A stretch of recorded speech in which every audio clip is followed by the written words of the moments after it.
You must be at least 18 years of age to listen to the following podcast. I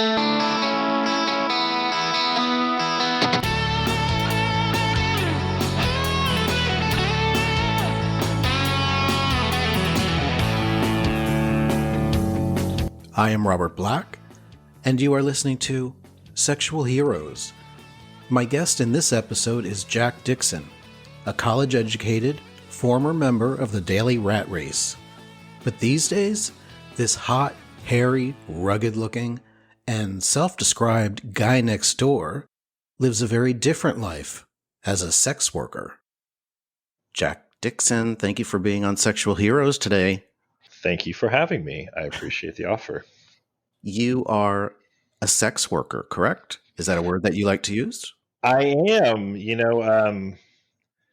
I used to jokingly say I'm just a hooker, but it's kind of derogatory in a sense, or viewed more derogatory in a more derogatory sense. And so I've tried to really stay away from, putting it down in that manner because I prior to doing this work, I had my own kind of hangups about it. I kind of fell into this work randomly. And so I've had to really learn as I go, I guess, in the last 3+ years. How do you randomly fall into this? So I've had, this is probably my 4th career since college. My prior career, as some people may know, is I was a pastry chef. I went back to culinary school in my late 20s because my prior 2 careers before that were just not fulfilling me in a sense. And so I went back to culinary school because I always had liked to cook and bake as a kid. I was a latchkey kid. And so if I wanted a good dinner or something like that, it was usually up to me to make it.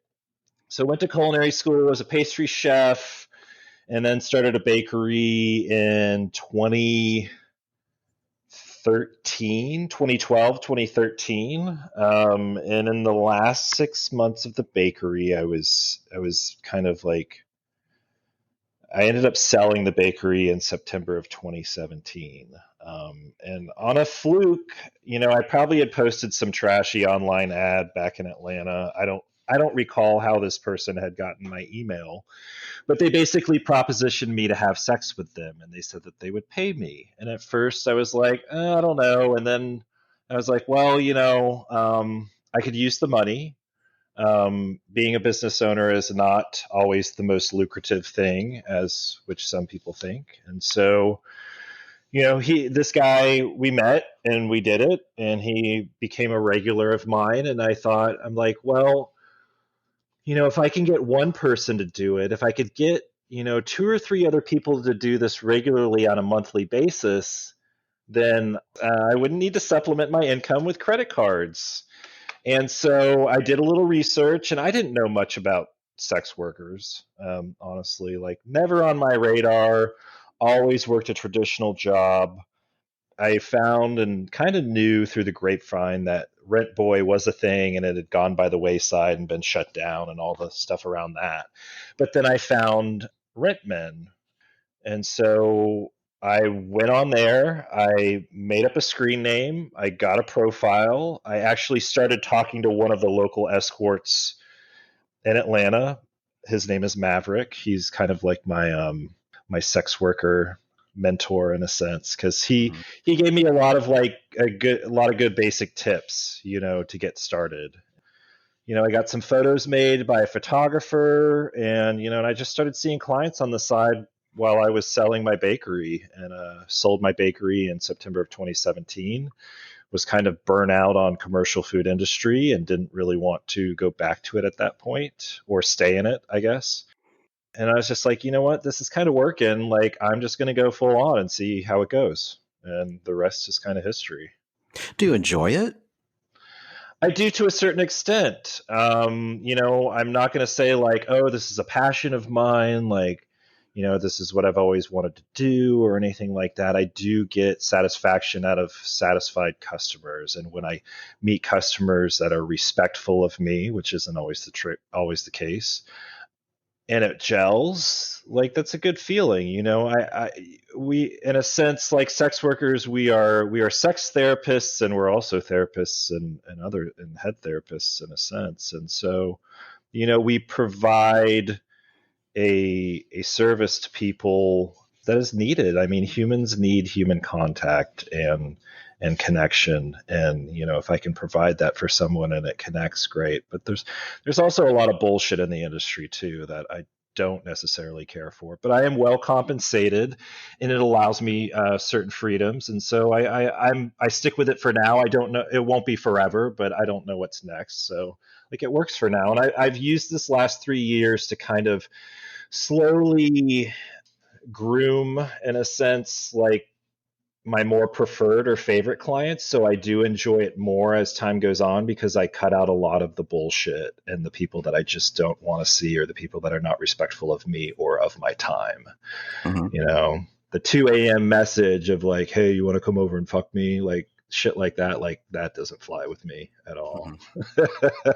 So You are bisexual, correct?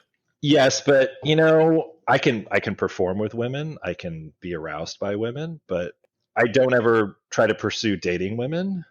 But I can definitely perform with them, and I have female clients that I see. Hmm. But I definitely slew, I guess, or slide more towards men. I have not dated a woman since I was a teenager, but I can still be aroused and have fun and enjoy it. I guess my preference is more towards men, but I guess, in a sense, like I can function with females too. So I put that I am bisexual. Does the fact that you're bisexual, is that something that is attractive to your gay clients, do you think? Is that a draw? I don't get a lot of feedback on that, honestly. Rarely do any of my clients ever bring that up. I would guess, in a sense, like people come to me because they want someone who is hairy, like embodies, in a general sense, traditional masculinity. Hmm. And I feel like, gay culture in some cases can kind of revere like the straight man and like what he means, I guess, because I feel like gay men were told, have been told, or I was told, I guess I should speak for myself, that, if you're gay, you're less than, you're not a man, it's not okay to be sensitive. It's not okay to do this. It's not, and so like, I feel like that creates this, this sense of longing, or this sense of like inadequacy. I'm not sure the exact adjective I want to use here, but like, I feel like it makes a straight man, in a sense, more appealing to some gay men. Maybe it's the desire to be accepted by a straight man. Yes, and that could be, like in that subconscious level of like, I've interacted and connected with this straight man, and therefore all the bullshit that people have told me, or said that I was not a man because of how I am, that can kind of negate that, in a sense. And maybe that's the chase. We may never know.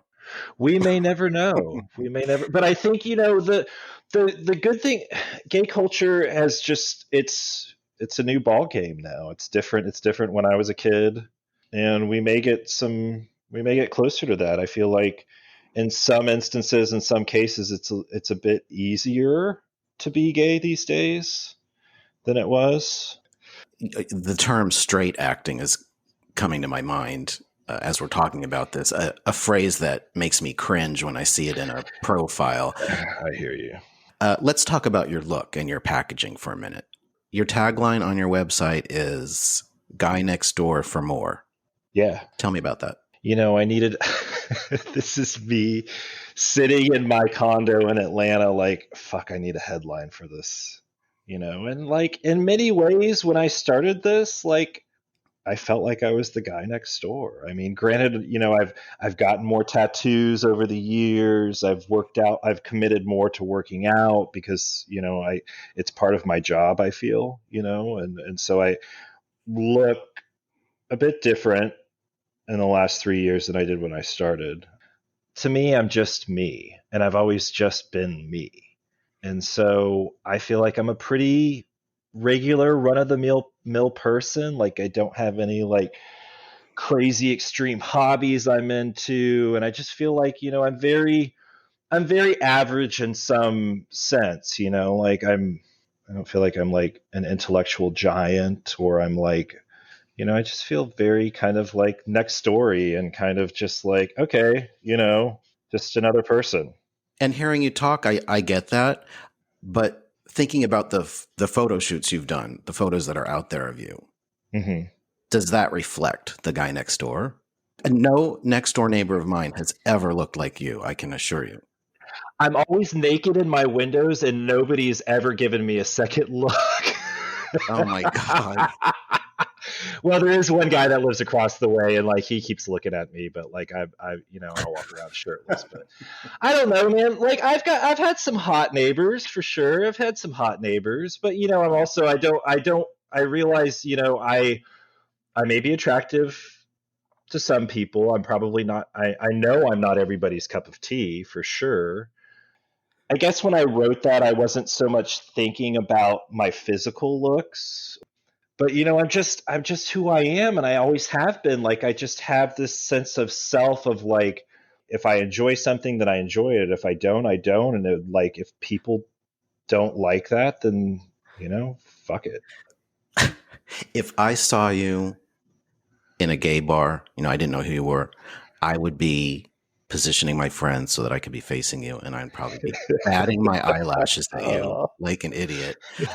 But if I saw you in a straight bar, I would do uh, everything possible to avoid eye contact. That's, uh, that's why would you do that in a straight?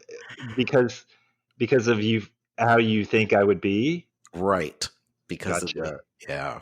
Hmm. Most people tell me I'm very sweet. Hmm. I don't like to say I am this or I am that, but like a lot of feedback that most of my clients who meet me tell me that I'm very sweet. I guess this gruff, intimidating demeanor Hmm. in a sense. And I guess like I kind of forget that I have so many tattoos often because they're just on me on a day-to-day basis. And sometimes I'll look in the mirror and I'll be like, fuck, I got a lot of tattoos. But like I don't really see that. And I can see how like somebody who doesn't have a lot of tattoos or is coming from, something that's not within my world on a day-to-day basis, maybe be like, oh shit, this guy's got a lot of fucking tattoos. I wonder what the fuck's going on with him.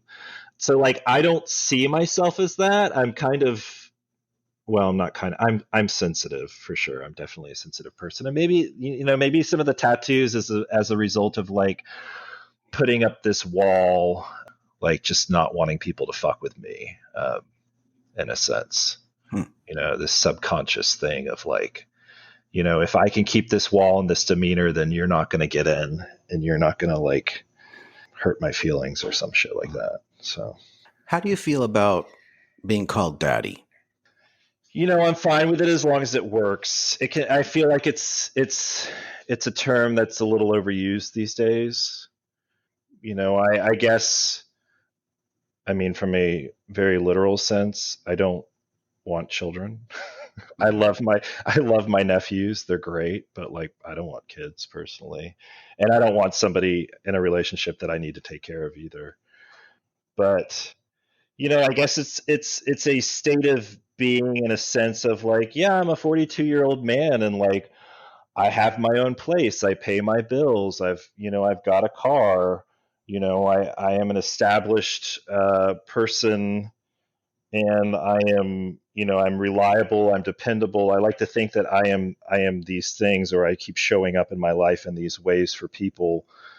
Those are kind of like characters or qualities of what people would think of a daddy. But I feel like the term is definitely gotten a little loosely used lately.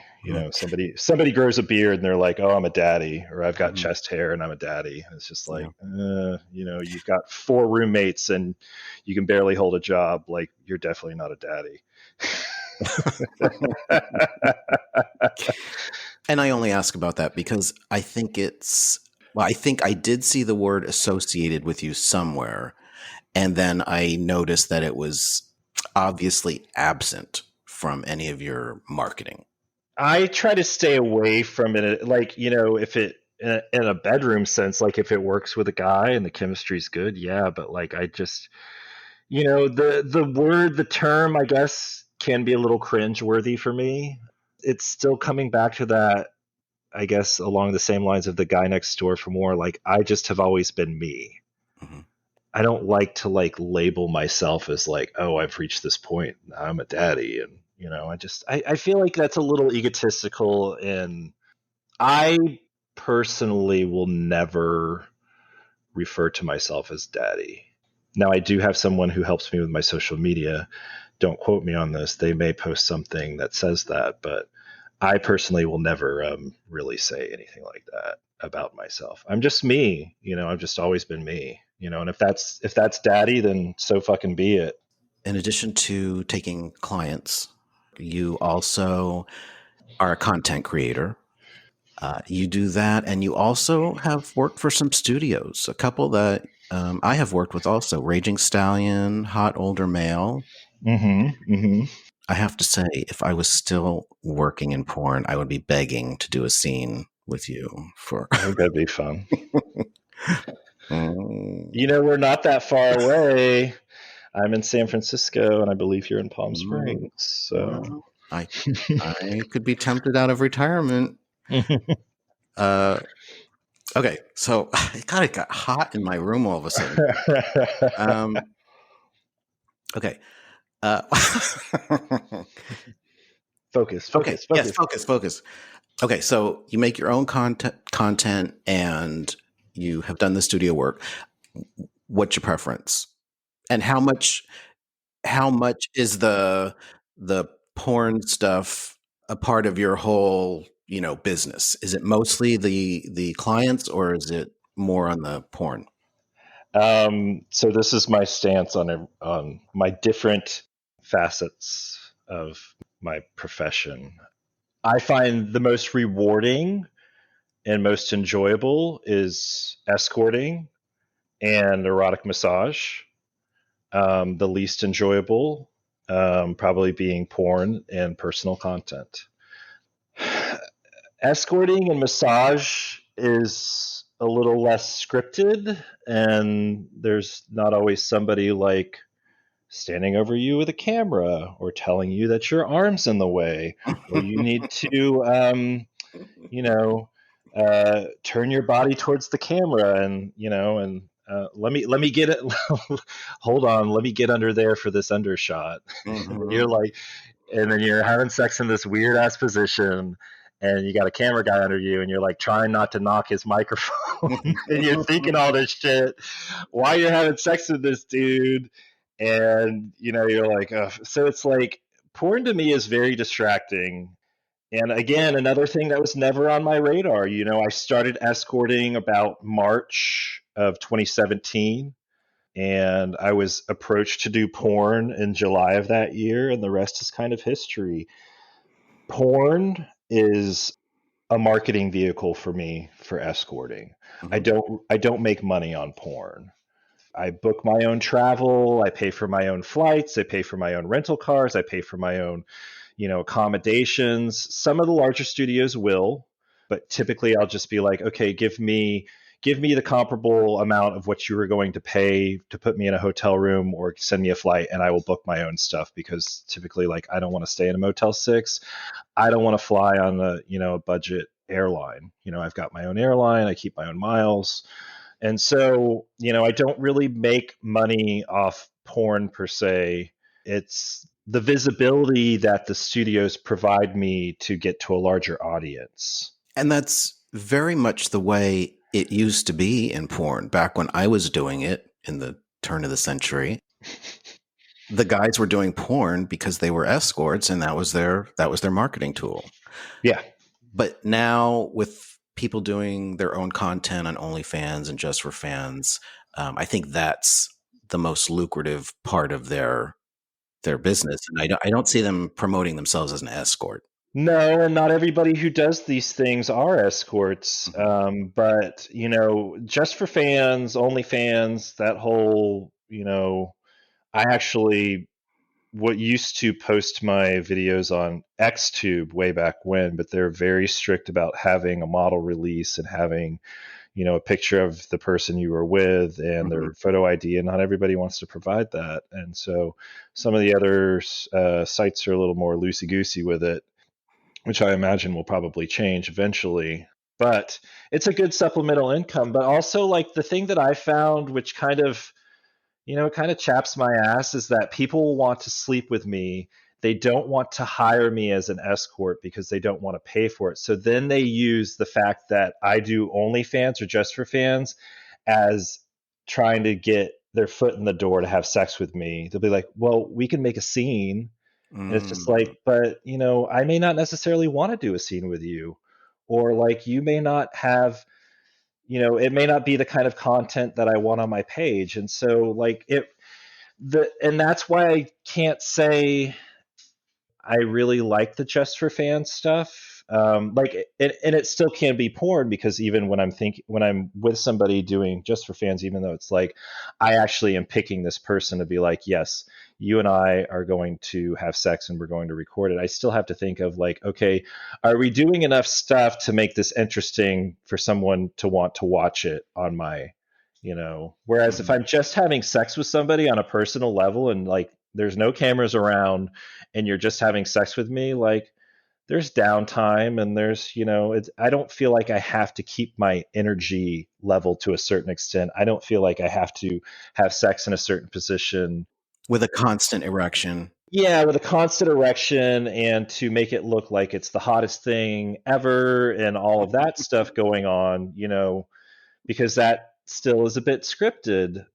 But then it also creates also this other avenue of like just this way for people to try and still, sleep with me, but not necessarily hire me as a sex worker. And then also, I found too, a lot of people will now want to hire me as a sex worker, but then they will want to record it and then use it for their own personal, to further their own stuff, which, it's Mm. like, it feels kind of dirty to me in a sense. Like, Mm-hmm. if I ever approach another sex worker and I want to have sex with them personally, I offer to pay them. I don't say, "Hey dude, you're so hot, like we should fuck." Like I'm like, "No, you're a sex worker. This is your income. This is how you pay your bills.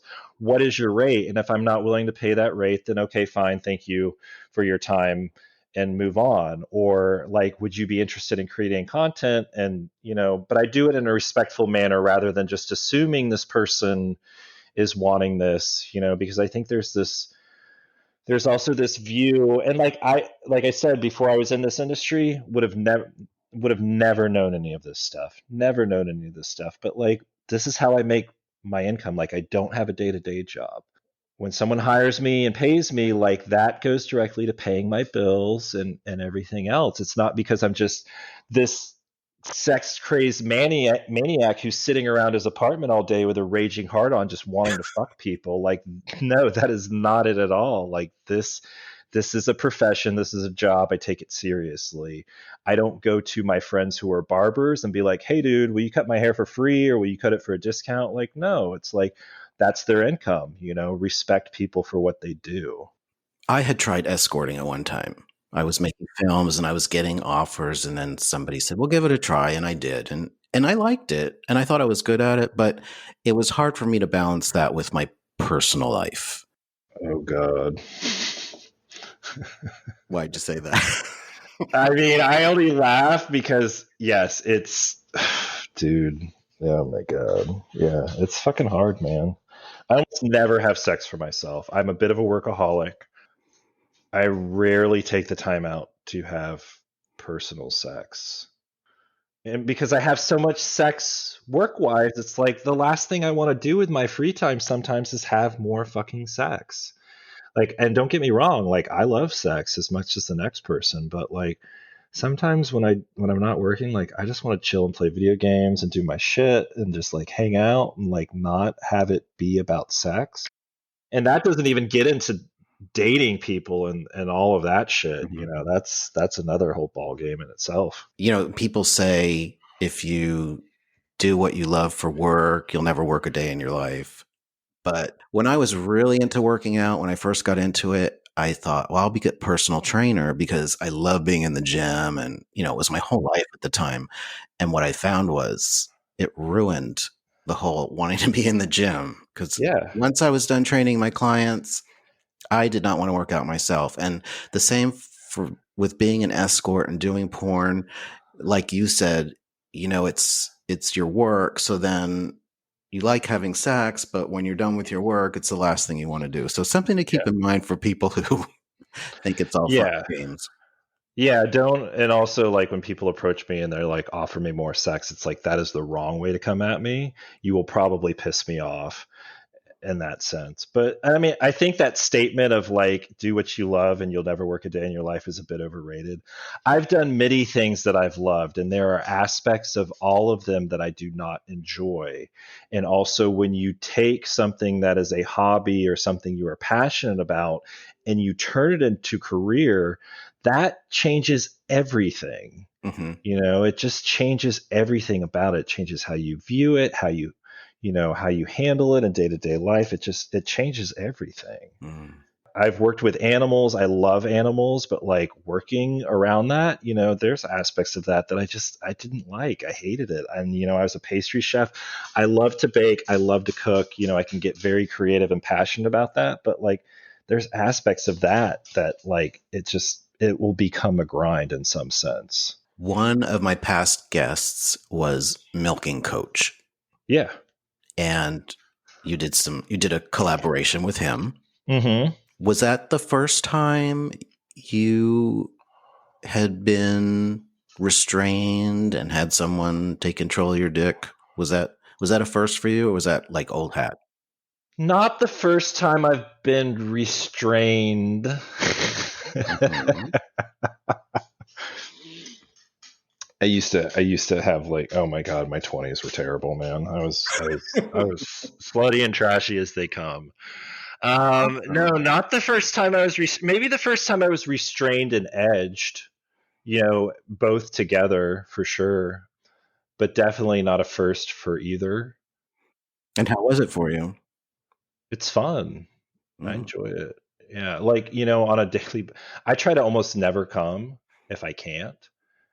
I try to stay in a state of arousal all the time. It's good for work, it's good for seeing people.